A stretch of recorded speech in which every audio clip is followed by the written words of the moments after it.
Retirement తరువాత ఆర్థిక ఇబ్బందులు లేకుండా ప్రశాంత జీవితం గడపాలనుకునే వారికి కేంద్ర ప్రభుత్వం ఓ అద్భుతమైన పథకాన్ని అందిస్తోంది. అదే senior citizen saving scheme SCSS. Post office ద్వారా, బ్యాంకుల ద్వారా పథకంలో ఒకేసారి పెట్టుబడి పెడితే వడ్డీ ద్వారా మంచి ఆదాయం పొందవచ్చు.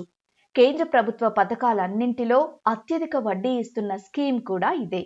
ఇందులో పెట్టుబడితో సగటున నెలకు 20,000 రూపాయలకు పైగా రావాలంటే ఏం చేయాలో చూద్దాం. 60 ఏళ్లు పైబడిన వృద్ధులకు SCSS సురక్షితమైన పెట్టుబడి మార్గంగా చెప్పవచ్చు. రక్షణ రంగంలో పనిచేసి రిటైర్ అయిన అధికారులైతే 50 ఏళ్లకే ఈ స్కీమ్ కోసం అకౌంట్ ఓపెన్ చేయొచ్చు. జీవిత భాగస్వామితో కలిసి జాయింట్ అకౌంట్ ఓపెన్ చేసే సదుపాయం కూడా ఉంటుంది. ఈ పథకం మెచ్యూరిటీ పీరియడ్ 5 ఏళ్లు.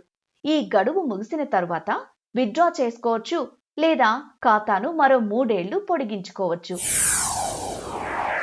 ఈ స్కీమ్లో కనీసం 1000 రూపాయల నుంచి గరిష్టంగా 30 లక్షల వరకు ఒకేసారి డిపాజిట్ చేయవచ్చు. ప్రస్తుతం ఈ స్కీమ్ కింద డిపాజిట్లకు 8.2% వడ్డీ అందిస్తున్నారు. ఈ లెక్కన మీరు గరిష్ట పరిమితి అయిన 30 లక్షల రూపాయలను ఒకేసారి పెట్టుబడి పెట్టారనుకుందాం. 8.2% వడ్డీ చొప్పున లెక్క కడితే ఏడాదికి దాదాపు 2,46,000 రూపాయల వడ్డీ ఆదాయం వస్తుంది. అంటే సగటున నెలకు 20,500 రూపాయలు అన్నమాట. అయితే ఇక్కడో విషయం గుర్తుంచుకోవాలి. ఈ వడ్డీని నెలా కాకుండా ప్రతి 3 నెలలకు ఒకసారి 61,500 రూపాయల చొప్పున మీ ఖాతాలో జమ చేస్తారు.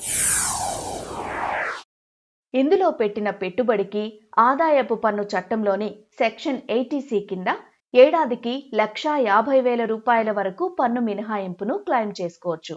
కానీ అసలుపై వచ్చే వడ్డీకి మాత్రం పన్ను చెల్లించాల్సి ఉంటుంది.